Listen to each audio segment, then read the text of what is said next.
The following is brought to you by the Social Suplex Podcast Network. This is All Things Elite.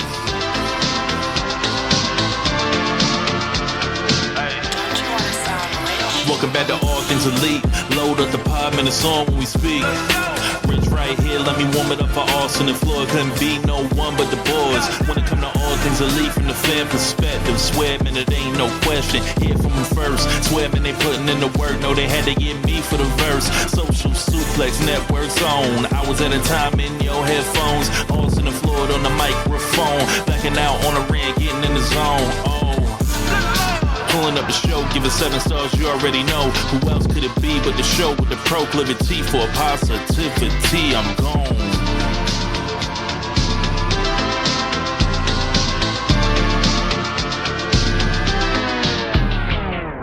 Hello, everybody. Welcome to the 292nd episode of Social Suplex's podcast about AEW with a proclivity for positivity. Welcome to All Things Elite. My name is Austin Sumwitz. I am the host of this lovely show. Joining with me, as always, is my good buddy and friend, Mr. Floyd Johnson Jr. My man, how are you doing? I'm in a great mood. This week has been amazing for me. Just little quick things, and then we'll get to the show. So I'm a big fan of the show Agents of S.H.I.E.L.D., right?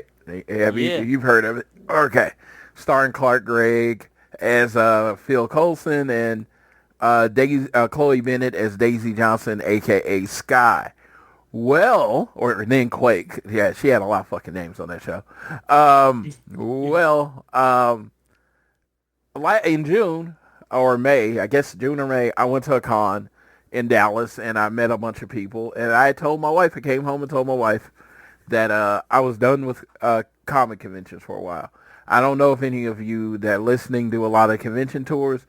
It's expensive.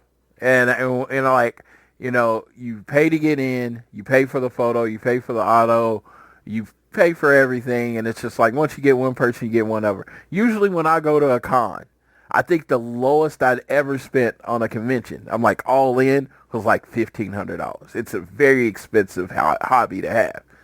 So I'm going to Japan later this year, or in next year. So I told my wife, I'm done with cons. There is one exception. And she was like, okay. She's like, okay. I was like, I want to tell you this because if this person comes anywhere in the area, I'm going. I don't care how much it costs or whatever. And she was like, who is it? So I pulled up the phone and I was like, her name was Chloe Bennett. She played Daisy and Sky on Agents of S.H.I.E.L.D. I'm in love with her. I think she's so great. I think she's amazing. She was actually on the season 3 of Dave. She has a show on Hulu called Chinatown, whatever. I was like, I'll meet her. I was like, she doesn't really do cons because the last time she had done a con, she did Dragon Con in Atlanta a week or two ago, and she hadn't done anything since Philly last year. So I'm pretty safe. I'll make it to Japan without her coming to town. So I'm sitting at work on Sunday watching the games like I do, and my friend just popped because I had unfollowed a lot of the convention stuff because I'm not trying to be, tempted, right? Pops up in my messenger from my friend Clark Gregg, Chloe Bennett, what's called SpaceCon San Antonio, at the end of October. This was my reply to my friend that told me this news I've been waiting literally years for. Fuck you. I'm like, now, when I need to be saving as much money as I can for Japan, now it happens. And I was like, yeah, I'll be there. And I went to my wife, and I always tell people, wife's the greatest. Wife is the greatest. I found a person that just gets me. And I was like, the person I told you about that was the one exception to my con rule? And she's like, yep. It's like she's going to be in San Antonio. She's like, so you're going. Because she has been my holy grail for like 3-4 years. Because she used to do these things all the time, but this was before I was going to them. So I thought I'd missed my window. Because that does happen with some people. Jason Momoa was doing like every fucking con when he first got Aquaman. And now he's so famous he doesn't do any of them because he's always working. So I thought I'd missed my window. She knew. There was no hesitation. There was no whether I could afford it. There was no nothing. Didn't matter. It did not matter to my wife. You're going. So yeah. So we're trying to do it as cheaply as possible because again, Japan. I was like, I told myself the only way I can do it is if I only meet those two people. Apparently, they don't do a lot of dual photo ops. So the dual photo op they'll be doing is very rare. So I got my ticket. I got my tickets to see them and to get the autos with them. Wife's gonna drive down with me Saturday night for us to get there Sunday, do the con, and then drive back because she's a fucking legend. If I don't say that enough about her, she is yeah. So she gets me. So that was great. Then I found out. What tickets I had for All Out. Jackie hadn't told me what tickets we got that she got us or whatever, and we're gonna be third row on the same guy camera for All Out.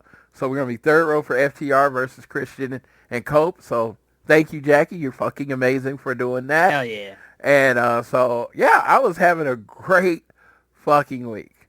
And then other stuff happened where I'm not gonna talk about. Not even gonna. But yeah, great fucking week. I've had a great fucking week. And then Dynamite was killer. And it's funny. It's funny. Dynamite at one point was getting higher ratings and having higher attendance and not putting on this level of show. I feel like exactly. This year, I'm talking February to now, has been the best run of Dynamites. It's been a good stretch in AEW. It's been fun to talk about every week. If something happens every week, it leads perfectly to the pay-per-views. It's been amazing, and our ratings aren't what they used to be. And maybe it's Brawl Out, maybe it's the economy, maybe it's whatever. I don't know. I am not. But I just say this. If you listen to this show, you listen to One Nation Radio, you listen to Imp's AEW Adventure, you care about AEW, tell your friends how good it is right now. And I know there is a considerable number of people watching on Max.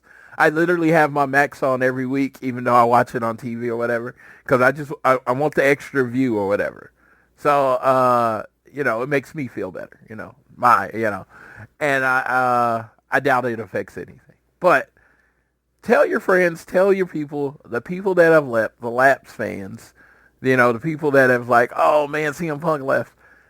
This, and I get it. I get it. When your favorites leave a company, it's hard to stay with it sometimes. I was a TNA guy. I was an Impact guy. And Hogan and Bischoff came in and some of my favorite wrestlers got kind of down-cycled. I checked out. So I am not above what anyone's done. I'm just saying, tell your friends, tell your family, tell everybody that likes pro wrestling to check out the show. I mean, I don't know if that'll make any difference, but it's been so good recently. And like for me, who is a person that does watch and love both programs, I have a WWE tattoo on my leg. I could never shy away from the fact that I'm a WWE fan. All right. I am. I watch Raw and SmackDown every week. But comparatively, what you get from those shows and what you get from AEW is almost night and day. And it's like, it's not bad because WWE does what they do as well as anybody in the world. They do that better than anybody in the world. But if you like pro wrestling, if in-ring performances are what you're into, nobody's doing it better than AEW right now. Just I mean, yeah. I mean, it's really crazy how good the matches have been, though. It's really cool how the matches have been, though. But then at the same time, though, it's like, yeah, I mean, like, it's like you mentioned, though. It's like we've been getting good matches, good segments, good promos, and then, like, we can touch on it a little bit from last week. I mean, like, I mean, we're not running away from it. Ratings have been down a little bit, like, significantly down last week, I know. Yeah, and I my own personal thing, and it's not, you can't prove it. You can't prove what I'm saying is over wrestling oversaturation. I've always felt like it's kind of been like that because there's so much shit out there. Yeah, it went from, hey, all you have is WWE to you have so much options right now. And sometimes you like, man, I just want to watch Wednesday tonight. I just want to turn on Netflix and binge Wednesday and try to have sex with my wife. That's all I want to do tonight. That's all I want to do. And it's like, you don't want to get into the wrestling thing and a wrestling mindset. Or it's Monday, and I've missed football. It's been gone since January. I'm just going to watch Monday Night Football tonight. I don't hate wrestling. I'm not tired of wrestling. It's just, I'm tired of putting it in front of everything. I want to do something else. And I'm not talking for me. Hey, I do wrestling and chill all the time. What up? You know what I mean? But but I can see that mindset coming from other people. What I try to do is put myself in the place of someone that is not like a crazy super fan or whatever. And yeah, I just want to do something else tonight. I'm tired of dedicating Monday, Tuesday, Wednesday, Friday, Saturday to wrestling. Maybe I want to watch an old episode of How I Met Your Mother instead. There you whatever. go. Yeah, it's just whatever you're into. I can get it. I just think there's a lot. And let's be real. Love AEW Dynamite. Love Collision. One of my favorite wrestling shows on there. But if you miss a week, are you really broken? Once you miss that, I've always said it too. It's like when it's mandatory watching and like you have a schedule to it. All it takes is that first miss, and then it doesn't hurt nearly as bad when you miss. So yeah, and it was like that with me. And like I said, it's on a different level. But when I missed that LA Full Gear, and I finally stayed home for our AEW pay-per-view, it became much easier to stay home for AEW pay-per-views. Yep. And it became much easier to have the experience talking to my friends while I'm watching the show, as opposed to being there. But up until then, it was like, I can't miss it.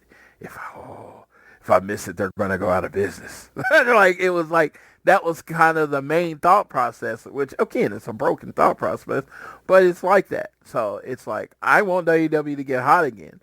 And most importantly, it's because it's a good show. Not just because I want AEW to succeed, which I very much do. I am not unbiased in any way. Mm-hmm. But I think they've been putting on quality programming every week. It's not a waste of time. And it's like if you're like, after I watch a while on SmackDown, I'm done. I'm like, don't watch SmackDown. I mean, literally, I've quit watching NXT. Again, it was not anything against WWE. This is not a political statement whatsoever. No. I just felt a little worn down from wrestling. So I had to make a choice of something I was going to give up, and I gave that up. And I honestly feel like I'm enjoying Wednesdays more because I have the Monday show. I got a Tuesday night where I start watching the TV show, or, I finished Ironheart, which had been in my queue forever. And then I had Wednesday where it was like, oh, I didn't watch wrestling yesterday. Oh, man, I'm ready to watch some wrestling. And I was like, man, I really enjoyed it more. That's what it did for me. I'm not saying it's going to do that for you. So I'm just like, if you're having issues, the Friday show, man, just turn on Twitter.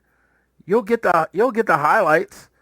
And it's like, honestly, that's kind of how I watched it. How I watch NXT is like, they put up the important shit on Twitter anyway. Exactly. All right. It'll get up there. You'll see it somehow. So, But we got a lot to get to, guys. We got a lot to get to on this show from this week's Dynamite. And we got a big Dynamite looking forward to next week as well, leading into the big match that we've got, the big show that we've got going into All Out in Toronto. But before we get into everything, guys, we want to make sure you are downloading this fine show on YouTube Music, Apple Podcasts, Spotify, all that good stuff. If you're enjoying us, give us a share with your friends, family, coworkers, whoever you wish. Rate, review, subscribe so you don't miss a single episode. If you enjoy us, you can also leave a rating, and then also follow us on Twitter. We are at AT Elite Pod. You can also follow at Social Suplex, who make this show possible. Check out all the other shows they have on their network. I am at Austin Sumowitz, SZUMOWICZ, and Floyd is at Floyd Johnson Jr. on Twitter. Make sure you go to Chop Tees, get yourself a t-shirt. And then if you also enjoy that, you can also sign up for the Social Suplex newsletter. Links are in the description of this show. So we have the big, we kind of touched a little bit about the news of the week with the AEW ratings last week, but we can kind of go a little bit more into that. I feel like just in terms of okay, because what are you seeing as the news of the week, sir? It's the Forbidden Door contest winner. See, I think you're looking at 291. We're on 292. Oh, okay. Sorry, my bad. All right. So the big news of the week is we're doing an All Out pay-per-view giveaway in celebration of All Out being available on HBO Max. What we're gonna do is the contest or giveaway. It's not a contest because you don't really got to do a lot. It's a giveaway. It's going to be completely with this episode of the show. This is episode 292. We're going to post it in the morning like we do. We retweet it to your friends. Post, it'll say this in the post. Post the match you're looking forward to most at All Out. Next week, we'll I'll do the drawing before the show next week, and we'll announce the winner, and then we'll get together to make sure your All Out pay-per-view is paid for. And I don't care how you order it. I don't care if you're international. I don't care if you're America.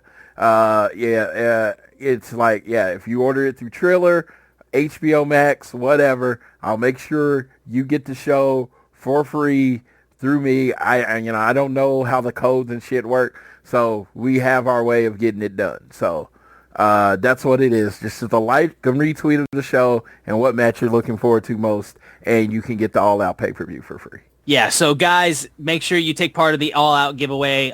We want to see you guys be able to enjoy the show next week. So, just enjoy yourselves with all that. And, sign up for that and be able to take part of that. We love being able to give back to you guys who listen to the show. So make sure you take part in that. It's a cool little thing that we're doing for you guys. But we'll go right into our AEW Dynamite review. I believe this was this the last show from the 2300 arena? Or Collision will be the last show. Collision will be the last. It was recorded. The last Dynamite. Yeah. Recorded tonight. Yeah. Yeah.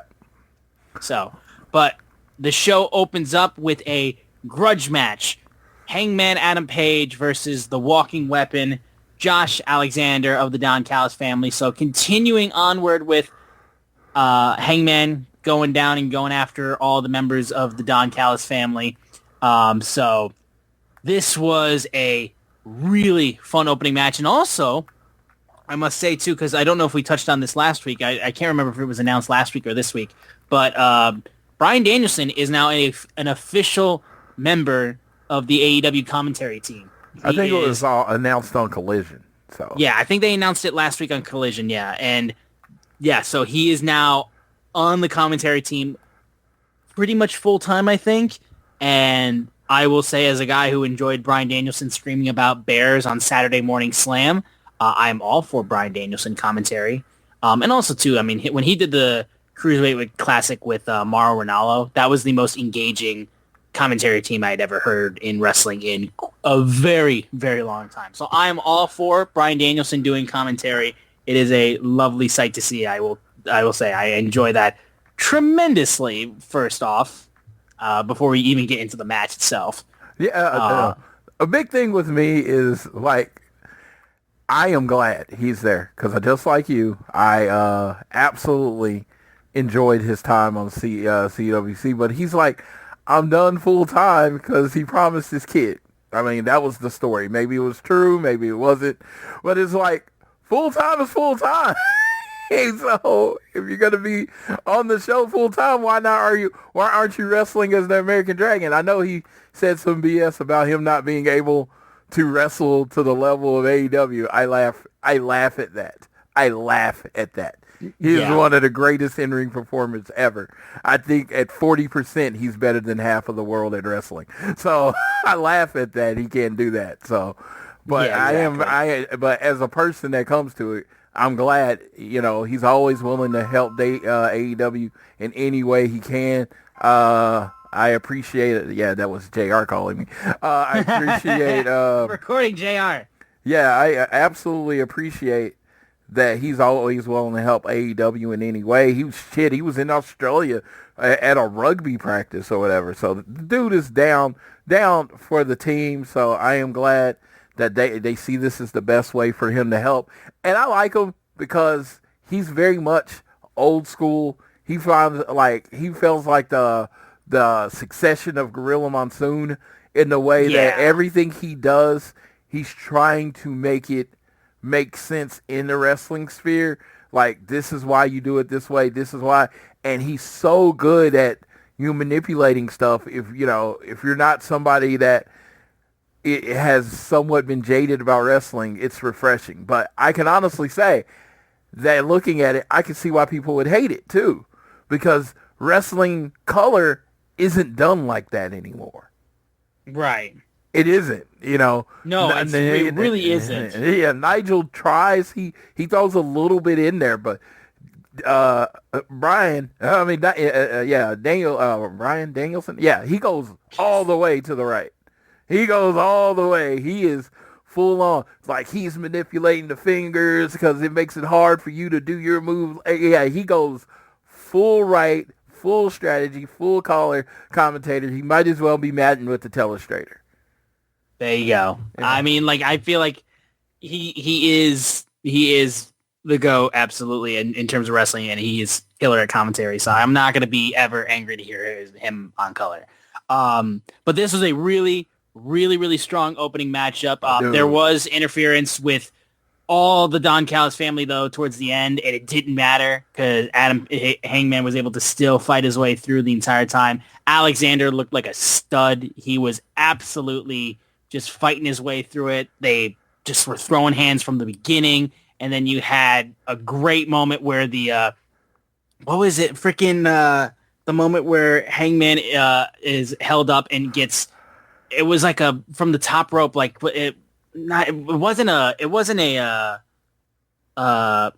God, what's the name of the move? It's like Kenny does it when he does it to the corner, but like jumps off the top rope and basically whatever Josh did in the top off the top rope.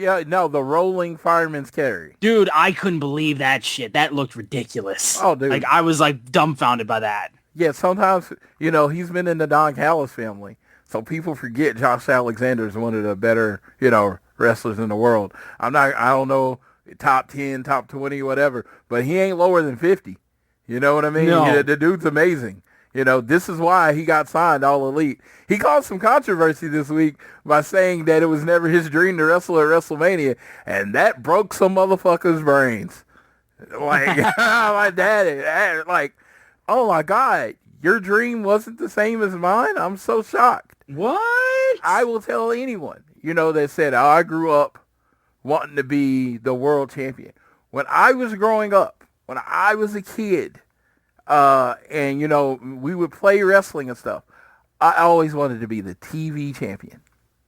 I never wanted to be the world champion. I never wanted to be Flair. I always wanted to be Arn. So it's like, and so in a lot lower way, I understand it. You get what I mean? Like, sure. I didn't want to be Flair. I wanted to be Arn. I didn't want to be Brett, the world champion Brett. I wanted to be a part of the better tag team.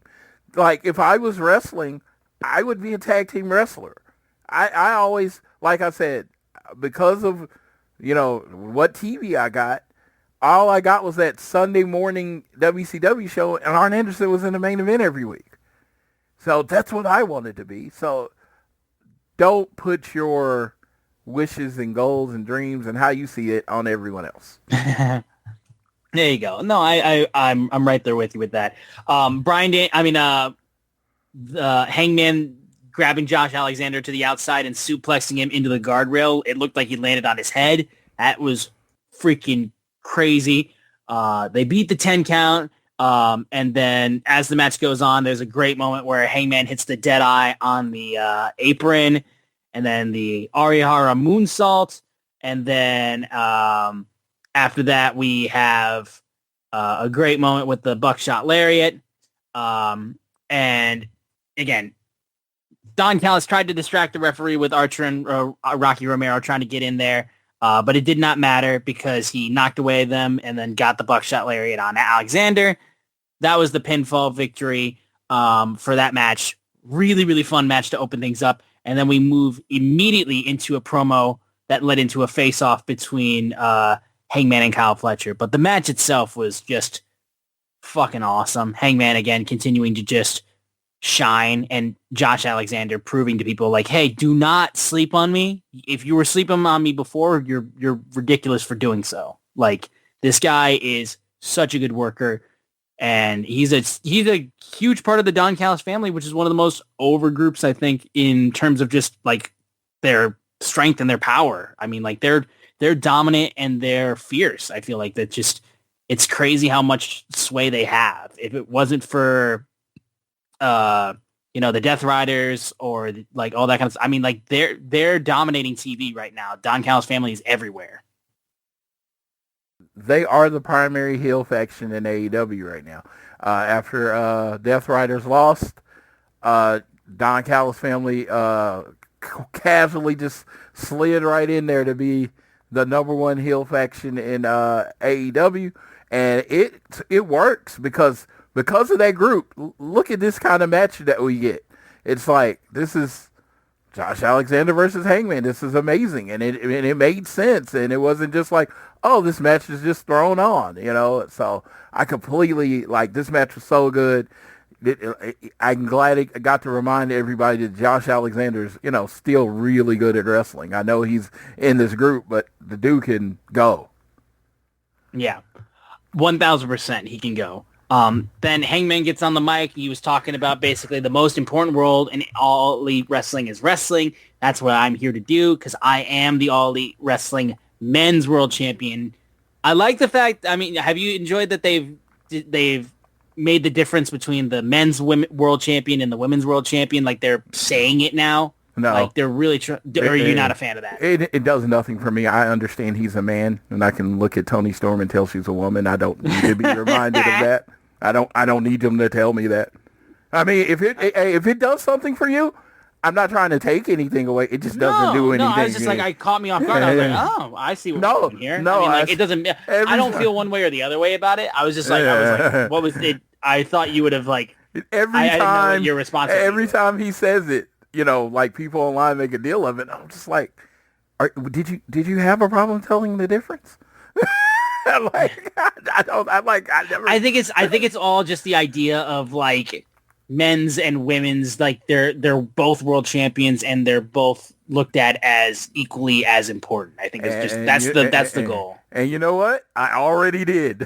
I know you didn't have to be convinced. You didn't have to be convinced about that. I'm like, I didn't. That's what I'm saying. I never thought of one as less than the other. So him saying that, it's great if that means something to you. I don't want to yuck your yum. If that makes you happy, hey, be happy. It's just, you asked me, so. So after that, though, the TNT champion, the protostar, Kyle Fletcher, comes out, and he reminds basically, hey, he has the challenge this past weekend that he laid out. He called out Hangman for the world championship, and he wanted to do it face-to-face. Don Callis, he talked with him and then got into the ring just by himself, and they face-to-face looked at each other, and Hangman basically just talked about his potential, said, you have all these attributes. I see myself when I look at you. 6 years ago, standing across the ring from Chris Jericho, dreaming and hoping to be world champion, and I see potential in you, but there's one thing, though. It's that you're not ready.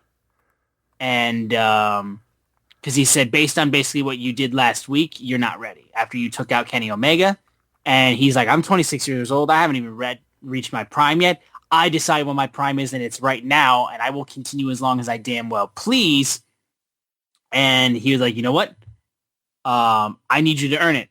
You need to face me at All Out, and I need you to leave the Don Callis family behind you. And God damn it, I need you to find some socks. And they gave him shit for his no sock shoes, which was a nice little funny moment. But then He goes, at All Out, you will say my full name, the AEW TNT champion and new AEW world champion, the protostar Kyle Fletcher. Huge match, dude. Huge match for All Out. And I feel like this is shown over the last few weeks the evolution of Kyle Fletcher on the mic. Yes. It was literally about, Don would, say everything. He would carry the conversations and, and it was almost needed because he had never got that mic time.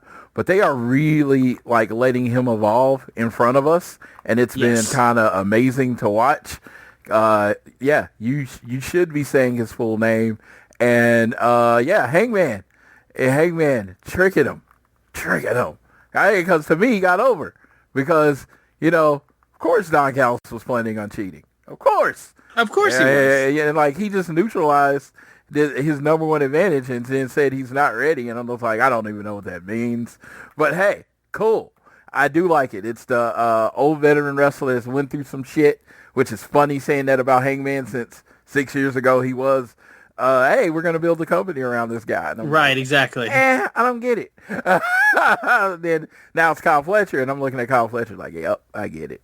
I get it. Oh, Kyle Fletcher. It's not hard. Kyle Fletcher is not hard to get. This dude is a stud. Kyle Fletcher is built out the Floyd mold of a professional wrestler. He looks like Randy Orton did when he started. He looks like everything. So, yeah. But I mean, like, you think about this though too. It's like the top four main matches right now for All Out. You've got Cope and Christian against FTR, Hangman and Kyle Fletcher, Mercedes Moné versus Riho, and then Moxley and Darby in the coffin match. I mean, like that top four is stacked as shit. Dude, I looked at like every match.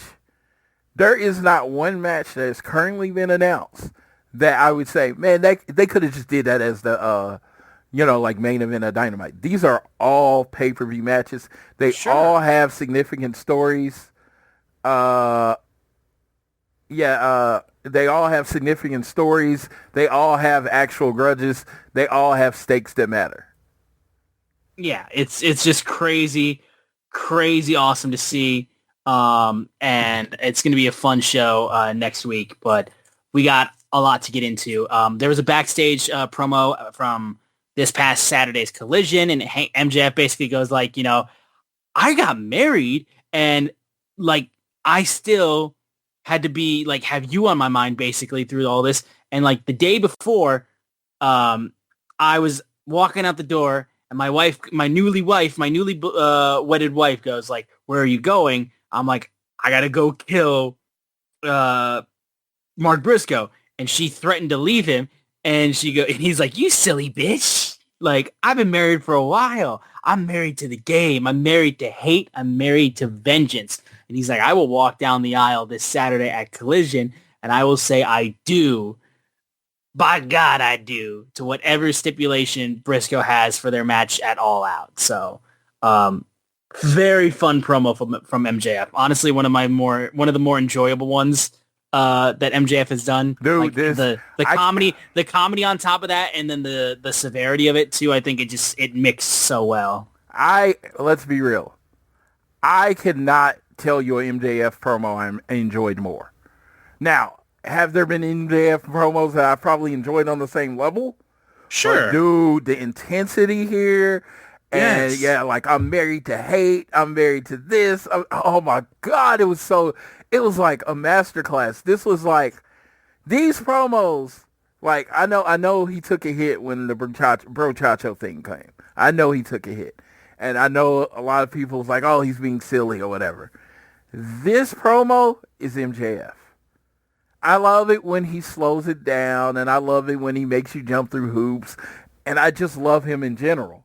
But this promo was like the manifesto. This is like, I've been, a common thing I've been saying is Lex Luthor. I've been comparing MJF to Lex Luthor. He is Hangman's Lex Luthor.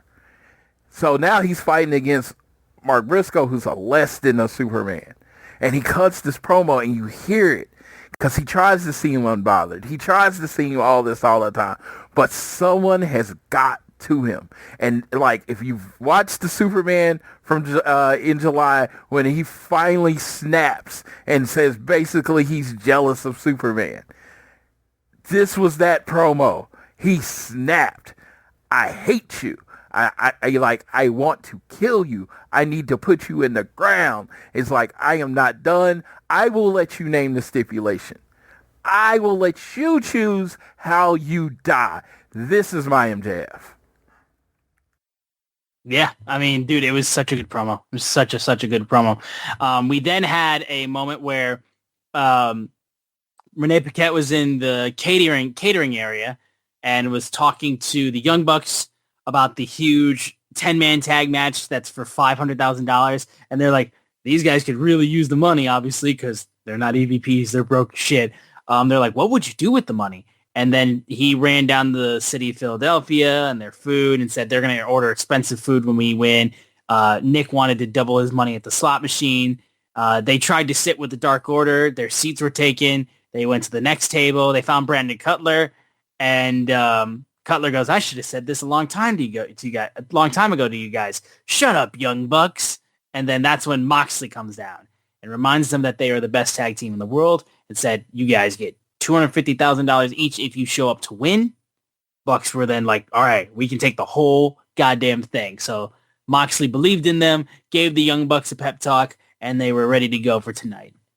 And I love this because, you know, the Young Bucks being associated, being like, hey, we're going to do it because we need this money because we're broke. Because even on BTE, you know, people were giving them money into a cup. So that's, you know, that's awesome. So, like, yeah, they are completely motivated to get this W tonight.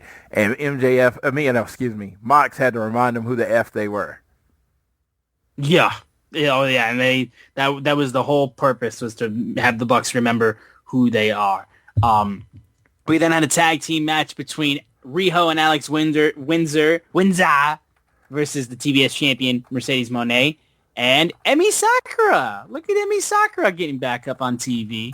And it was okay. Like, honestly, it was all right. And I wasn't like hugely like over the top about this match though. I thought it was fine. I didn't really go crazy about it. I liked Windsor being able to get another tap out basically with her in the ropes with the sharpshooter. So even if it wasn't official, she made Monet tap out again. I thought that was a nice little moment to get in there. But yeah, I wasn't like over the moon with this match. I thought it was pretty good. I liked the moment where Mercedes and Sakura were going up against Riho and they were really basically just constantly teaming up on Riho. I thought it was a good heel moment. But as it goes on, though, Riho was trying to get up and Sakura had some time to get up and Monet came up and they had Windsor getting Riho, and like I say, Windsor got Monet in the sharpshooter in the ropes. Riho then got Emi Sakura with a single-legged Boston Crab, made Emi Sakura tap out, and the babyfaces get the win. And like I said, it was pretty okay match, I thought. Wasn't anything insane. I'm more so just excited for the singles match that we're going to get it all out. But like, this is just cool. I was happy to see Emi Sakura back on TV. But this is fine. I'm not going to, this thought is weird. I'm not going to disclaim it. I thought Rio looked rusty as hell.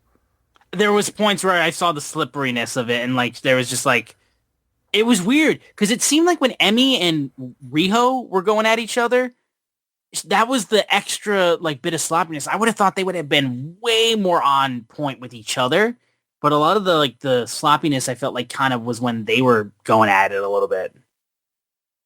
Yeah, I don't know. It seems like they would be more, the chemistry would be way more there, or like they'd be more locked in terms of their cohesion, I guess I should say.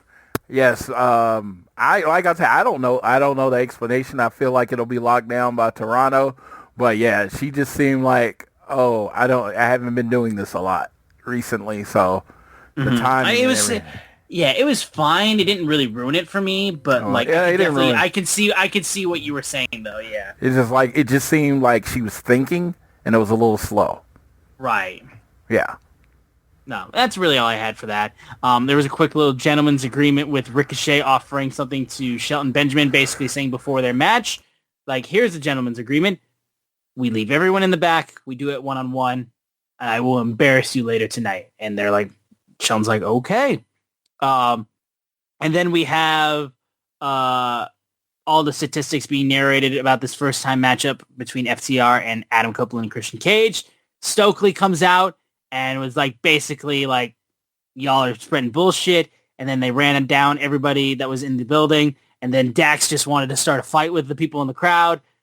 He got in the face of one guy specifically, and the camera guy is getting close trying to catch all of it, and apparently bumps into Dax, so Dax shoves the camera guy, and then they're staring over him, and then they start beating up the cameraman, and then other staff members, and they're just going vicious mode on that. So, Floyd, do you want to answer for your guys? So, first of all, when he come out, Cash is literally 2 to 3 minutes just jawing with this guy in the crowd. And people are like, I know exactly who that guy is. And again, my Twitter is well manicured to not have trolls and everything on it. Well, I guess this guy is like heel something on Twitter. I honestly know his Twitter. Yeah, I just saw Sean Ross Sapp share it, and he was just like, oh my God, this is the dude that has me blocked. Yeah, I want to make sure this is clear. I know his Twitter. I'm not giving it to you because I don't want him to get any attention. So Twitter jerk guy and apparently he shits on AEW. Shits on AEW, but bought a front row seat. He bought a ticket, was at the show, literally shitting on the show while at the show. And I guess this is his gimmick because he's a heel. And I'm doing the air quotes because if you're a fan that thinks you have a fucking gimmick, fuck off. Okay? Like, we don't have gimmicks. We are fans. That's all we are. We're fans. But yes. So, so he's jawing at him. And I literally, I wanted to know. So I asked. And it was like, I had no idea who the fuck that guy was. Yeah, he didn't. He's like, so it was just a very big coincidence. So that was pretty cool. And, and then Dax is arguing with that same guy. Later, and then the cameraman was on it, and I was like, the cameraman was on it, get it, and he went down, and then they started beating up. So, I will tell you this. I had no idea who the man was, again, until the Sean Ross Sapp stuff and all that stuff later. I thought he was a plant. Cash was jawing with him so hard, and Dax was jawing with him so hard, and all the intention was to that one guy. Yeah, I thought they were going to actually punch him and it were going to play off like they beat up a fan. And It's like, that was all just like, that dude. Yeah, I was like, that's crazy. I fucking loved it. I was going to have to defend FTR, but, he deserved it. Everybody on the internet knows that he deserved it. And, they're going to hurt Christian and Cope, and I'm sorry, because that's what they're paid to do. I know FTR says they hurt people. The hurt people business say they hurt people. FTR actually does it. They actually put people out. I don't know who the hurt syndicate is put out, but I do know they put out Cope for quite a few months. So I'm just saying, one actually hurts people. So right. I just like this just built up my excitement, and then I'm online, and everybody says this is FTR's best run. This is FTR's best run. I'm reading it. This is the best work FTR's ever did. And I was like, so I was laughing. I was like, this is FTR. I mean, this is why they're my favorite tag team. This is who they are. I've been screaming. How long was I saying they needed to turn heel before they finally did it? Oh my God, dude. We were both screaming. It was like, they're not being used correctly. They are miscast in this role. And it feels like a level of vindication. I know my guys as well as anyone else.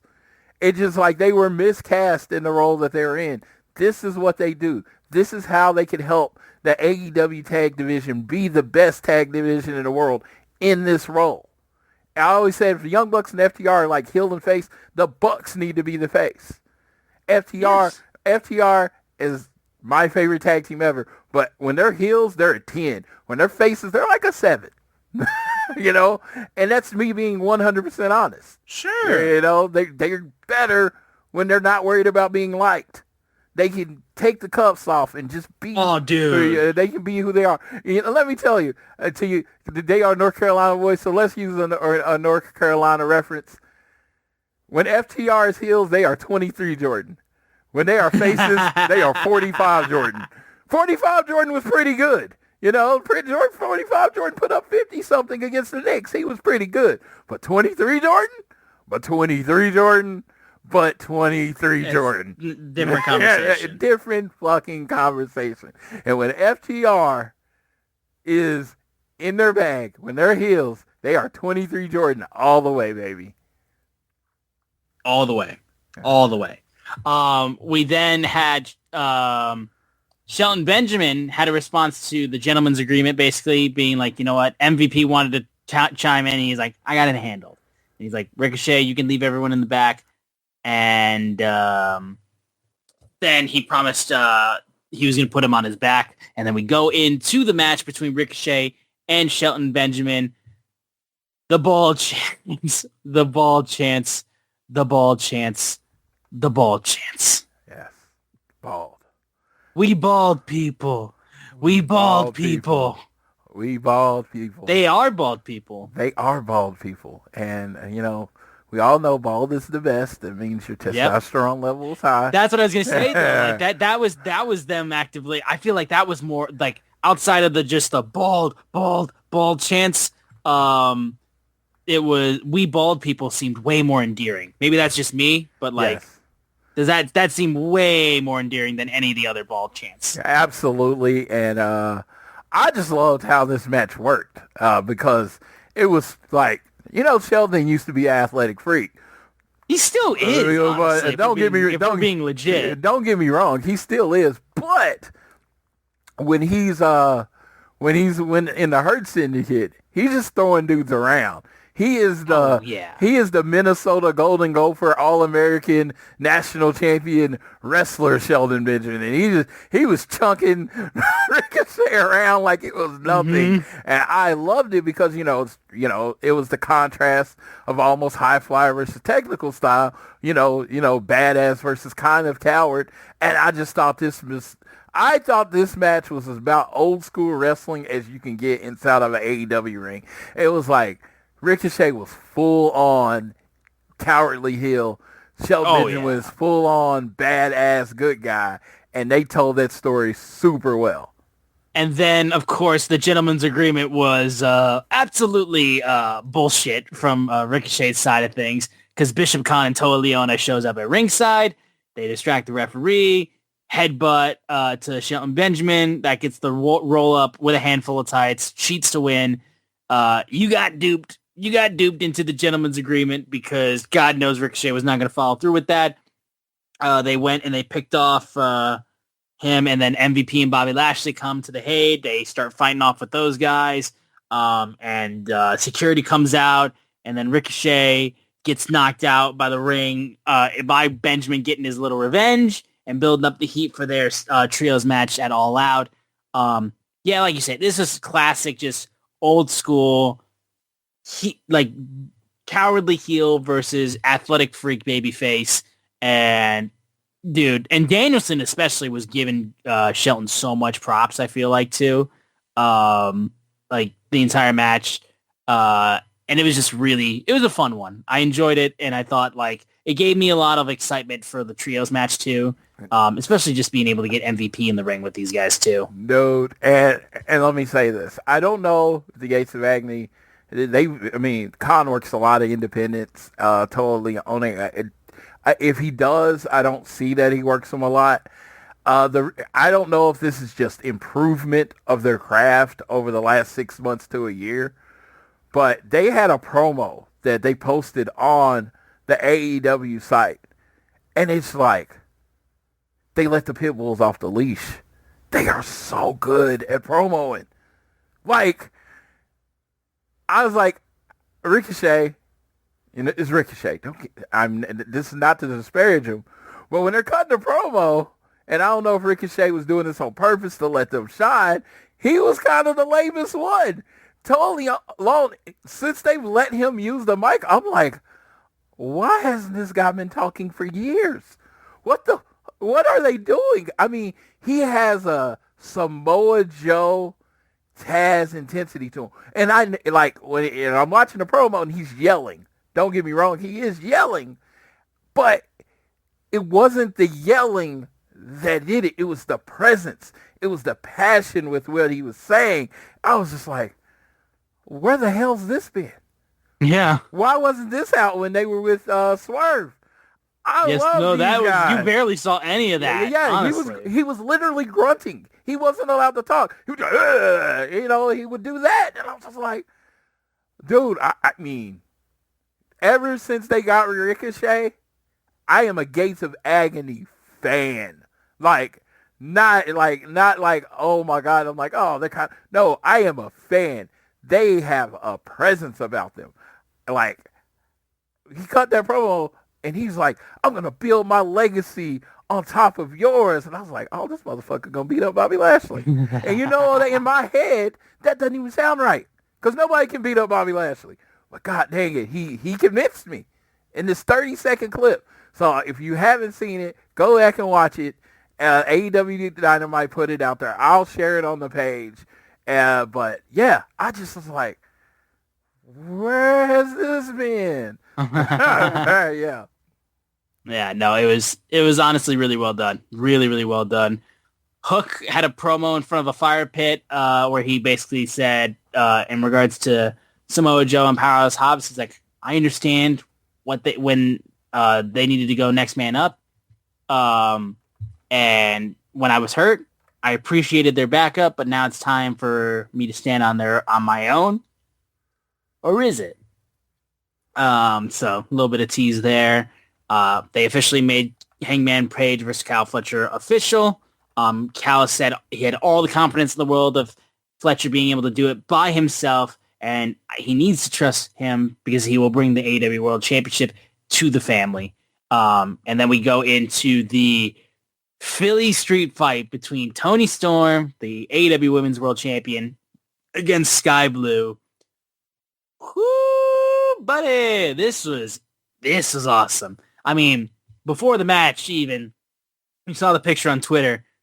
Freaking the great passing of the torch from the Sandman to Toni Storm. In time, this Toni Storm comes out with the kendo stick, rips off the 2300 sign off of the steel area on the stage, takes a beer, chugs it, slams it against her head like Sandman in Philly. So good. So good. So good. Just a complete... This was a tribute to ECW and this entire building and this city and their wrestling, and done by two badass women too. Like, it's a great way to just turn things on a completely different angle of it too. And it was fun. There was no way that Sky Blue was winning this match 1000%, but it was still fun. Her fucking taking the staple gun to Tony's ass was ridiculous and insane. But then she goes and the great reveal of the table covered in mousetraps with the sniffing out a rat, timeless Toni Storm in underneath the tarp or whatever the hell it was. Like, so good. Camera work and the showmanship of that was amazing. Tony gets put through the table. Well, not put through it. She puts on the table with the mousetraps. It doesn't break, but then creates the image of her falling face forward into Sky Blue in a very compromising position, but one that feels very apropos for Toni Storm and her character. So fucking good.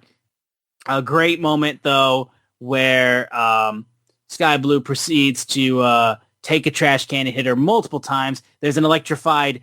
electric bug swatter that they put over in the match too, which is, I think that's the first time I've seen that in wrestling in a street fight. But then she takes the 2300 sign and then puts it in the corner, hip attack onto Sky Blue with the sign, then a Storm Zero on the steel chair, and Toni Storm is victorious. And then she gets attacked by the other members of the Triangle of Madness. And that's when Jamie Hayter comes out to even the odds. And they had it, but then eventually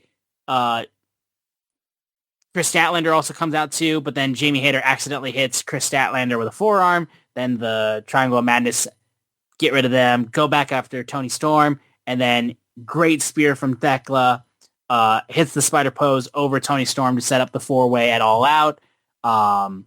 This was a ton of fun. Like, this is such a great moment. Probably, if we're being honest, like, clear match of the night, and might even be the match of the residency from Philly. Like, it'll be tough to say, but this might be the match of the residency.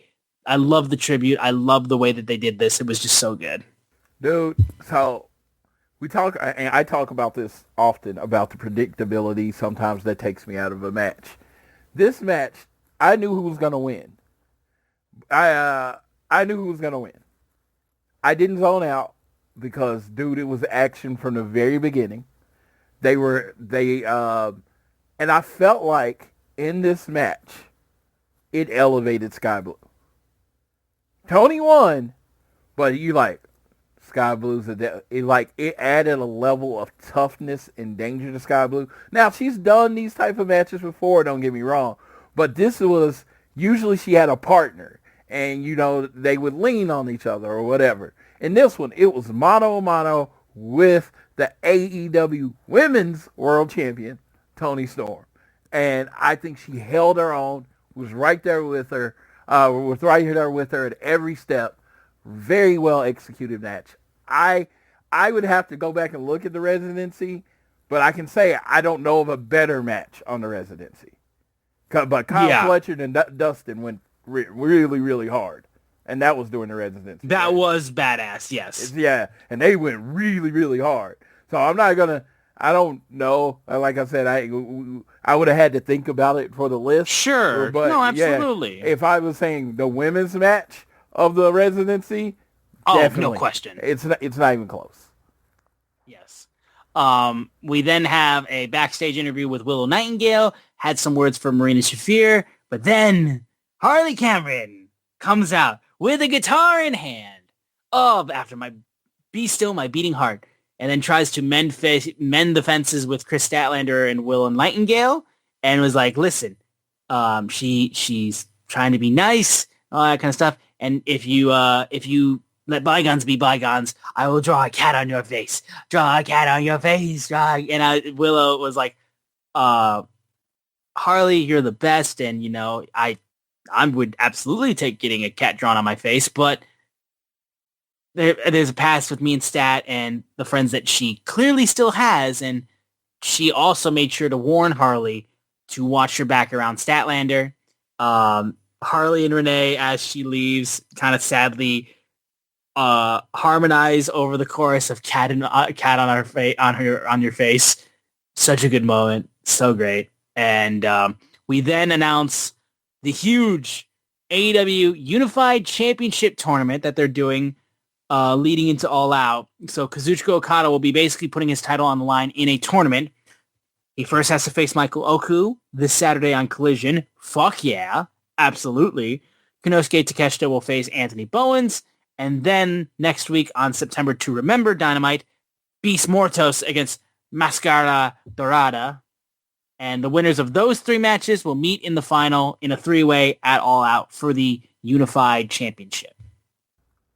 So what are you telling me is that I'm going to get Okada and Takeshita in the same ring? I believe that's what I'm telling you, yes. Yeah. Sign me up. Worth the price of admission? Yeah. So, my affinity for the man, the myth, the legend, Takeshita is, not lost on anyone that listens to this show.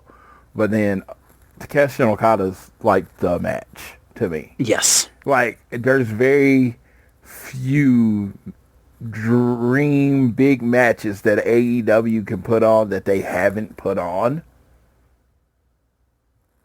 Okeshita and Okada is the match. Okeshita. Yes, Yes, I messed up. But yeah, that's the match. I mean, I want to see them fight each other. I want to see them tag up. I want to see them in trios. I want to see them every way that you're willing to put those two people in a ring, because New Japan has not really done the best job of finding the next guy after Okada. And that has kind of left the door open for Takeshita to be that guy. And I'm not shitting on New Japan. This is straight from Keeping It Strong style. So it has opened that door for Takeshita to be the guy in New Japan. And like I said, if it's me, I'm like to me, the strength of your partners is just as much important as the strength of your company. I'm letting Takeshita ride New Japan as much as they need him. But it ain't my money. It ain't my contract. So ignore me. This is just me fantasy booking a little bit. Sure. Yeah, but Takeshita is like what wrestling needs, not necessarily what, just New Japan or AEW. So this match, being at a show where I'm gonna actually be at, you're gonna be going crazy at this All Out, dude. Dude, I'm telling you, with all the great matches lined up, and a match we're gonna talk about that looks like it's happening but it hasn't been announced, I'm gonna be fucking exhausted. You probably are. I am absolutely gonna have to have a bang like right before the show starts, because it is seriously, this is the Sheamus of pay-per-views. It is banger after banger after banger after banger. It's like if you win match of the night at All Out, I am 90% sure you're going to be the match of the month. Yeah. If you have the best performance at this All Out, I am 90% you're going to be our wrestler of the month. No matter what, women, man, whoever it is. Because it's so stacked. Every match has stakes that, it's going to be like just think, who wants to follow this match? Let's just say it's Takeshita, Okada, and Mortos. Who wants to follow that? Takeshita, Okada, Mascara Dorada. Who the fuck wants to follow that? No, I mean, come on. Who wants to follow that? Seriously, what the Hurt Syndicate and the Ricochet of Agony are going to do to each other? Who wants to follow that? This is going to be a crazy, crazy ass show, and the idea of, Takeshita and Okada being in the same ring, it's pretty epic. It's pretty epic. Yeah. Yeah. So we can go now into the main event of the show, the $500,000 10-man tag between the Death Riders, Jon Moxley, Claudio Castagnoli, Wheeler Yuta, and the Young Bucks versus the tag team champions, Brodito, and the trios champions, the Ops. First of all, Young Bucks' new ridiculous intro is them coming out to the OG Dynamite theme from Mikey Ruckus and their government names and their government photos, which... Yeah, the Ron John threw me off. It threw me off. And then I was like, oh yeah, weed's illegal. And weed's legal in California. It is very legal. Yeah, because I'm thinking you had to be high when you named him Ron John. I'm just saying. I mean, dude, are you aware of who their dad is? Yes. No. He looks like a hippie. No. A little bit. No. I do laugh at that one as a person that has a very old name. It was kind of hilarious. Oh, sure. Yeah, absolutely. I will say too, I love this idea of Bandito doing the Macarena in the ring and trying to get Brody to do it, and he just doesn't do it, because I know the one time that he does it, the pop will be insane. If he keeps trying to do it and Brody keeps saying no, the pop when Brody does it will be spectacular. I'm just telling you, I cannot wait for that pop, because it's going to be nuts. And yeah, I've always said this. I always say this with these matches. I'm not a massive multi-tag man match fan. I think they're fine. And AEW is the one company that does multi-man tag matches that I am completely fine with. And they always know how to do it at the best of their abilities. And everybody in the match is so fucking good, it's not even funny. And this is an instance of so many talented guys in the ring. It is impossible to not enjoy the match. But Honestly, I more so paid attention to everything after the match, but this was a fun main event. Even if it's in a match type that I'm not a massive fan of, it was still a very fun match. And I just want to get into the insanity of what happened after the match. Floyd, if you want to touch on the match itself. You might be muted. No. I was kind of taking it in because a lot happened during the match. A lot did, like I said, like it's an insane multi-man match with so much shit in it. Like I can't hit it point by point. It was a lot of fun. I got to do better. Okay, and I'll say, be sure, I got to do better at taking notes doing these matches because we get a lot of them now. We get lots of 4-on-4, 5-on-5, $500,000, some random number involved. But yeah, a lot of shit just happens in these matches. Yes. And it's amazing shit. Don't get me wrong. And it's great. But it's like, you had this hilarious moment. And I'm just going off the top of my head. Like I said, I didn't take any notes. Where everybody's battling each other. And Brody and Will Hobbs are standing in the ring. And then they're just staring at the Young Bucks. And the Young Bucks is like, no. And they try to get away. Will Hobbs throws him down. And then Brody does a diving, I don't know what they call it, but he dives through the ropes and landed on him. And I was just like, that's like, Brody's so scary. The reason he's scary is this. You always say, man, you like, Austin's like, I'm small, I'll run from him. The dude's fast, too. He's fast as fuck, boy. Yeah, you're not running from him. He's a grizzly bear. He's like, oh, I'm 400 pounds and I run 70 miles an hour. Like, it is crazy. And then Will Hobbs, God, Will Hobbs, if you don't know my affinity for the Man Meat Mountain, Will Hobbs, you don't listen to the show. And it's just like, dude, the way it's like, last week I gave the big shout out to Harley, and she proved it again this week that she makes the most of every minute of their match, right? Yep. Will Hobbs has reached this point of he understands who he is as a wrestler as much as anybody in wrestling now. He gets who he is. Oh, and God, everything he does, and every move he does, he's Will Hobbs. And you're like, oh, there's big wrestlers, but they don't work like Will Hobbs does. There's strong guys. They don't work like Will Hobbs does. Bobby Lashley and Will Hobbs next to each other, both powerful, big, giant black dudes. They wrestle completely different. Yes. There is Will Hobbs big, and then there's everybody else big. There's Bobby Lashley big, and there's everybody else big. One day, my AEW dream match is those big-ass dudes beating the shit out of each other. Oh, God, yeah. The meatiest of the meat matches. The meatiest of the meat matches. I don't need a title. I don't need anything. Honestly, the ref's only there to count the 3 of the submission. I just want them beating the shit out of each other. And if they ever decide to team up, everybody else should just retire. Dude, yeah, right? So I'm watching this match, and like Will Hobbs stuck out to me. Then you got Samoa Joe, who is Aura. Capital A, capital U, capital R, capital A. I'm like, the fact that he was never world champion in the other place, as far as, I don't understand. He is one of the most legitimate professional wrestlers in the world.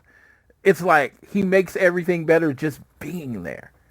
So I just like watching this match, and everything's flying around and everything's happening, and it's just like I'm just sitting there with a stupid shit-eating grin on my face because I realize, not just realize, this is one of the reasons I love this company.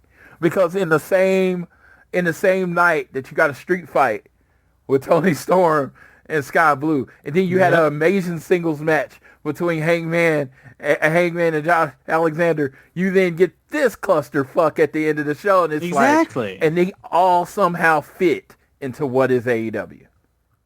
It's all insanity, and it was a great closing of Dynamite in the 2300 arena. But then after the match, Bucks are trying to celebrate the fact that they illegally pinned Bandito to win, and they won their $500,000. They got chased by Brody King. Death Riders then proceed to go after the Ops.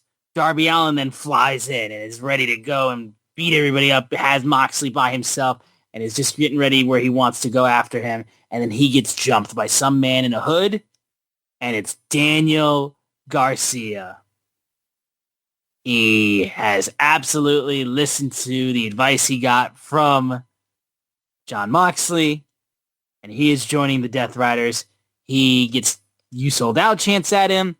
A chair gets brought in. Garcia takes Darby and then takes him and shoves his face with his foot into the steel chair. Moxley screaming as Garcia beats down Darby Allin, and then they all walk through the crowd, and Daniel Garcia is a heel again. Fucking finally. Here's the thing. Daniel Garcia, he's a great guy. He's very fun. I enjoy Daniel Garcia. You'd ran your course with him as a babyface. And it's because that man was a dance move and nothing else. And now this is where Daniel Garcia becomes a monster, I feel like. I think him getting under the tutelage of Jon Moxley is only going to make him better. It's basically going to do everything for him that wasn't done for him for Chris Jericho. And that's what has been going on with it. And it's funny. I was going to play the video during the show, but I got lazy. Brian Danielson is like, what if we take a guy like Willa Yuta under our wings? What if we take a guy like Daniel Garcia under our wings? He was 2. So in order, they have gotten Willa Yuta and Daniel Garcia. Lee Moriarty, STP, Shane Taylor, you better watch out because, that was the 3rd name on the list. So this is called long-term storytelling. Daniel Garcia made the right choice. It was the literal definition, if you can't beat him, join him. Literally. He couldn't beat Moxley 2 weeks, and he's like, the only way I'm going to get better, because I'm not going to beat him, doing it the Daddy Magic way. I need to know how to do this.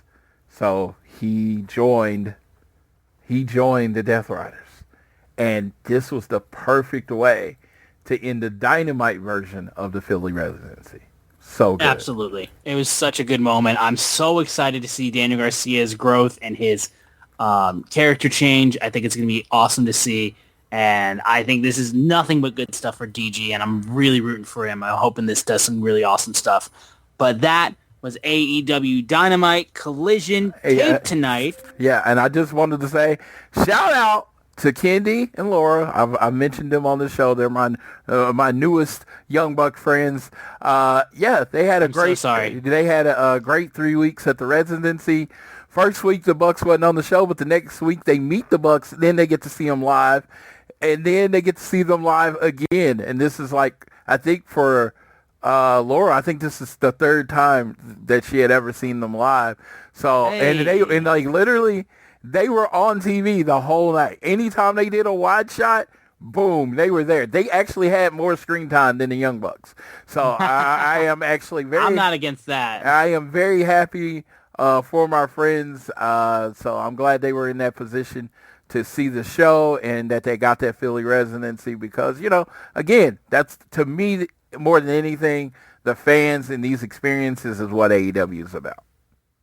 Oh, totally. I'm glad they got to experience that. That is really, really cool. But obviously, Collision was taped. It's going to be airing coast to coast this Saturday. For what we have this Saturday, for people who don't want to be spoiled on the Collision spoilers. Yeah, I was going to give them the match because I have, they added another match that hadn't. They did, yes. Oh, yeah, okay. You can go ahead and give them out. I didn't know if you had it yet, so. I have all of them, except I don't know if they have the one that was also added, so you can go ahead and run them down. All right, so it's Jon Moxley and Daniel Garcia, the newly formed tag team, versus Roderick Strong and Kyle O'Reilly, the Paragon. For some reason, I don't know how big they're going to make the Death Riders, but Roderick Strong has a clear Death Rider tie, so if he was going to join, they would actually make 100% the most sense, right? Yeah, I don't know. I don't know. They haven't leaned towards that anyway, but he has a clear Death Rider tie. So, whatever. All Out unified title match, and these are spoiler-free. Okada versus Oku. All Out unified title match qualifier. Takeshita versus Bowens. FTR versus Adam Priest and Tommy Billington. Mark Briscoe announces stipulation for All Out match against MJF. MJF appears, and then the $500,000 10-woman match: Jamie Hayter, Tay J, Chris Statlander, and Harley Cameron versus Triangle of Madness and Mega Bad. So they haven't got to call them Mega Bad, but I always thought that was the best. That's the best one of combining names is Mega Bad, which is Megan Bain and Penelope Ford. And I want to shout out FW4W Online, that's Wrestling Observer's website. I had not seen this before. They might have done it in the past. I don't go to their site every day. They did, hey, these are the matches at Collision, and then click here for the spoilers. So I was able to see what matches were on the show without knowing the results of them. So which is hype. Yes, which I get to go in Saturday spoiler free. So I am very, very happy about that. Yeah, that's awesome, honestly. That's so cool. Yeah. That we can go into Saturday and not be spoiled. Yeah. We love that. I have no idea who won, because usually it used to be to get the matches of a tape Collision, you had to click on it, and it literally was going to tell you who won, and I just, edited that part so you didn't know who won. But, yeah, they have it where you can't say you accidentally saw the spoilers, because you have to click on the extra button to get to the spoilers. We love that. And then in terms of September to Remember, which is going to be a 3-hour Dynamite, of course, we have the Beast Mortos versus Mascara Dorada match for the AEW Unified Championship Tournament. So winner goes on to fight at All Out for the Unified title in the 3-way match. And then I'm pretty sure that's the only match that we got announced. That is the only match that we got announced. I went looking around, thought I had skipped over something. Yeah, they're gonna announce some on Saturday. But yeah, that's all we have. But it is a 3-hour show. I think it's in lieu, like there not being a Collision because of the pay-per-view, because pay-per-view's on Saturday. It's a 3-hour show, so it's going to be like a televised pay-per-view. It's a special episode. So tell your people to make sure you watch that one. Should be a fun one for sure. And you have something written in here, by the way, which we can get into. Because, again, we touched on the top 4 matches on All Out this week. And I know you have something you want to bring to the table. So, because of news that's come, I've been muting and stuff. So, somehow I missed this, and somebody brought it to me that they heard a rumor, that there was a rumor out there that FTR and Christian and Copeland were going to close the show. Okay. And so their match is a match right now. There's no stipulations. There's no dog collars. There's no tables. There's no ladders. There's no chairs. But Christian and Copeland are from Toronto. That is where they've always said they were from. I mean, I know Christian lives in Tampa. Now Copeland lives in North Carolina. But when they were coming through, they are from Toronto. Cope was even at WrestleMania 6. So they are from the Toronto area. So this is a homecoming match. First time they've wrestled together in 20-something years. But again, no titles on the line or anything. So my friend asked me earlier, Dave, shout out to Finish Hill, who's not going to listen to this show. Shout out to him. He asked me, he's like, what do you think? And I was like, this was my first thought process. And I was like, so that would be Hangman wins the title at All In. They anoint him the guy, the face of the company, right? And then the next 2 pay-per-views that you have, he's not in the last closing match of the show. I felt that sent the bad sign. Just as a just as a wrestling fan, I just thought that and I was like, maybe I'm overthinking it. But, the face of the company, you know what I mean? Versus another champion in the company. To me, that's the main event. I can't see anything other than Hangman versus Kyle Fletcher, the world champion versus the TNT championship. And that's a way too to just be able to make the TNT champion, like, put him on the level. You know what I mean? Yes. Like, I just feel like it's got to be that. Like, I love Christian and Adam Copeland. I love FTR. I love them. And it's awesome that we're finally getting CNC in Toronto. Like, the fact that this hasn't happened is kind of insane. So it's awesome, 1000%. But again, there's no stipulations at the time of recording. There's no titles on the line. Like, it's got to be the world championship. Like, you know what I mean? Like, it's just, that just, to me, it just seems simple. I'm not against them making that the main event, just because it'd be awesome to see FTR get a pay-per-view main event, you know, for All Out. Like, that's a huge spot for them. 1000%. I mean, I'm not against that. But I'm very traditional with it. I'm very simple, where it's like, Hangman and Kyle Fletcher is the match of the two top guys right now, the world champion and the undercard champion. They are your main event. To me, it's simple, and I don't overcompensate it, or overcomplicate it, I should say. Yes, I completely, you know, I would love to disagree. If FCR won the tag belts at Forbidden Door, like, you know, rumored or whatever, and it was for the tag team titles, absolutely main evented. If this was Edge and Christians or Cope and Christians final match, like Sting in North Carolina, close the show. But in essence, it's a grudge match. It's years in the making. It's all this stuff. It's my dream match. But when I'm trying to do sometimes is take out what I want. Of course it should close the show to Floyd. The guy that profiles named FTR Express, of course it should close the show. Why not? These are two of the greatest tag teams of all time. But when you look at the card, everything on the line, all the stipulations, all that stuff, it's just like, yeah, the world title should go on last. Yes. Like I said, when Sting did it, it was his last match. That made sense that he went on last. But I don't know. Maybe they add something next week and whatever. But I just feel like they're just going to go in and have a really great wrestling match. Now, again, I want to be very clear. I don't want to be the person that has to follow them. Oh, sure. This isn't a tag match that they put together in 10 minutes. They're friends. You know, they were friends. They probably like, hey, what if this happens? You know, years ago, before FTR tried to take out Cope, years ago, they were like, hey, what if this happens? What if this happens? What happens if this happens? So, yeah, I hate to be the one that has to. They're four exceptional professional wrestlers. They wrestle a very similar, you know, like type of pace, you know, that works well for FTR when they have those type of matches. So it's going to be amazing. It's not going to be good. It's not going to be great. It's going to be amazing. But yeah, I don't know. I think there's more of an argument that it's the first match out of the show than it being the main event.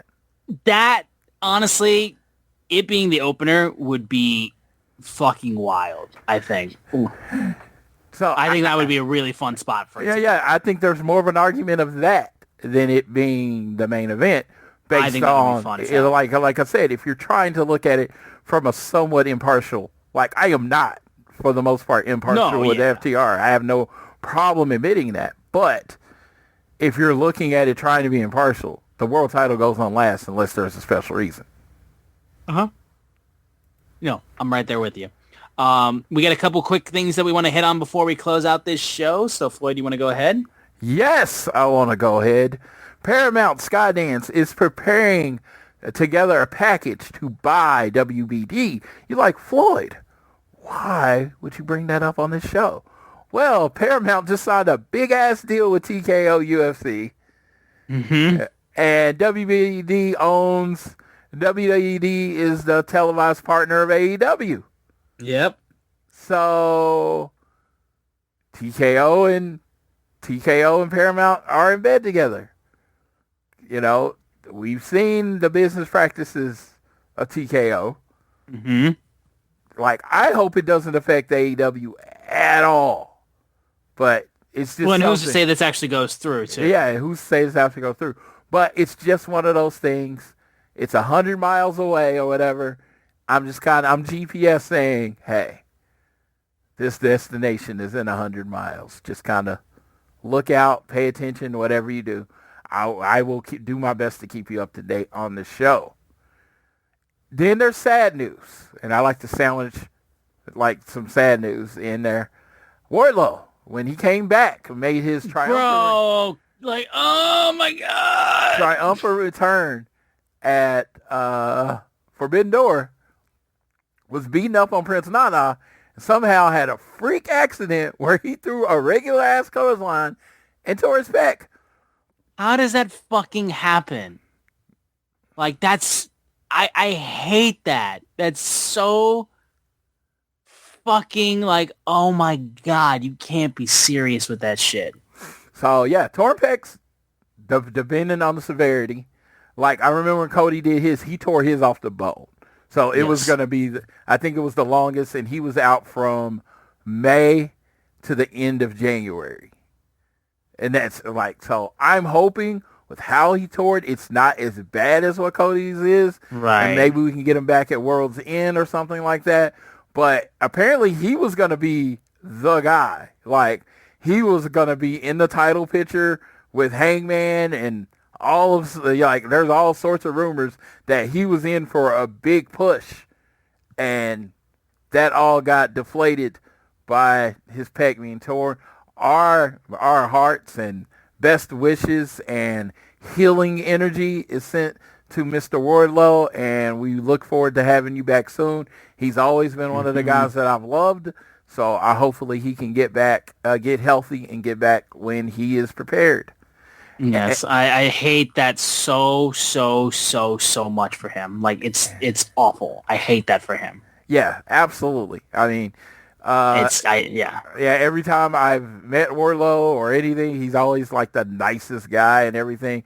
Everybody seems to like him backstage, when, talking about reports that you see online. Seems like a good dude. Yeah, absolutely. So this sucks. He was gone for a while, so it sucks. Because he had a knee injury, tore it, that was jacked up. Then he went and recorded American Gladiators, and now he was finally back with AEW, finally healthy, finally ready for this big thing, and then, yeah. All right, and then the next thing is update on AEW's future plans from Australia. This is again from Wrestling Observer Figure 4 Online's website, F4W Online. AEW has a plan in place to return to Australia for years to come. Revealed on Wrestle Radio Australia earlier Thursday, the host noted that the AEW had signed a 5-year deal with TEG Sports last year to bring AEW action to the country. Based on the information provided, the deal will run through 2029. No other details were given. I'm saying it. I got that big of window. I will be in Australia for one of these shows. Boom. I think you have to come with me, Austin. Because they do it, usually it's in February, which is non-football season. It is non-football season. It is, I will say, it could be a thing that I can make happen. Yeah, I mean, possibly, but it can't be early February because I always got to keep the Super Bowl open, just in case. So in case. Let me hope. Yeah, it looks like it's Valentine's Day. They did on Valentine's Day last year. Looks like they're trying to do it again this year. And you know where they grow the Harley Camerons and the Rhea Ripleys of the world? Yes, I'm aware. Australia. Yeah. Yes, and again, that's a must for me and my little sister Sydney too. I mean, like she needs to go to Australia at some point in her life too. Now you want to know something? I'm going to date you because my reference for wanting to go to Australia is gonna come before you were born. There was this character in the 80s named Crocodile Dundee. I know Dundee. Come on, yes, I know Dundee. But that movie came out like 10 years before you were born. Oh, I know that. Yeah, but come on, give me a little bit of some breathing room. Yes, and Kangaroo Jack, and these are my Australian references. I've never really wanted to go to Australia, but literally everywhere AEW goes, I want to at least try to go there once. And for me, it would be, February. It's a great time of year to go. And, it's literally 6 days after my wife's birthday. So I'm usually like, hey, you want to go to Australia? Kind of thing. And Yeah. we can flip it. And our boy Sam. Yeah. AEW match guy Sam lives in Australia. And we are destined. Me and him are destined to go to a show together. Whether it is Australia, whether it is here, we will make that happen. So I'm looking forward to it. But I was like, that was very positive news because it was like they announced in February, and I got Japan in January, and then I got All In All In August. I was like, I can't do Australia next year. So the idea that they've given a bigger window for fans to go to Australia is pretty fucking awesome. Maybe I could save up and, buy a little bit better than my uncomfortable economy ass seat that I would be buying anyway. Yeah. Yeah. That would be a dream for me to make that happen. So hopefully I can do that, if possible. But I'm hyped that you would get the chance to do that for sure, though. Like that's sick as hell. But guys, I think that's going to do it, though, on this episode of All Things Elite. We appreciate all the support you guys give us, and we appreciate you guys sticking with us. If you enjoy the show, continue to download it on YouTube Music, Apple Podcasts, Spotify, wherever you choose to listen to us on. Hit that rate, subscribe review, subscribe. button. Yes. Rate, review, subscribe. Don't miss a single episode, and share us around with your friends, family, coworkers, whoever you wish. Follow us on Twitter at ATElitePod. You can also follow at Social Suplex, who make this show possible and have a bunch of incredible podcasts that you should 1,000% listen to and 1,000% check out. I am at Austin Sumowicz, SZUMOWICZ. Floyd is at Floyd Johnson Jr. on Twitter. Go to Chop Tees and get a t-shirt. Go to Social Suplex's newsletter and sign up for that. Links are in the description of the show. And I will pass it off to my buddy Floyd so he can take us home on this episode of All Things Elite. And I'm going to take you home with a little bit more information that I forgot to document. Big Bill challenged Eddie Kingston to a match last week. Eddie Kingston said, the money's right, the contract's been signed, just name the location, and you're a stupid, dumb bastard. So that was this Instagram post. So hell yeah. More than likely, we're getting Eddie Kingston versus Big Bill versus Big Bill probably at All Out. So this show is even getting bigger and bigger as it goes. But I want to leave you with this. This week. Don't end relationships in family and relationships over something you truly don't care about. If you care, I absolutely understand. But don't do it over shit you don't care about. And that's just real. I've just seen a lot over the last couple of days, and just it has made me somewhat sad to be human. But then I realized I have Austin, I have Jackie, I have JR, I have Tiffany, and I have the Social Suplex group, and we all have discussions, and we can talk, and we can peacefully and respectfully disagree, and that is my belief that the human kind will be okay. The people that are in my life are the reason I know we're good. So, like I said, protect your relationships, protect your family, protect your loved ones. Disagree, agree, talk, enjoy. But, don't end relationships over stupid shit. It's just dumb. So with that, I will leave you how I always leave you. Whether it's home, work, or school. Always do your best to be elite.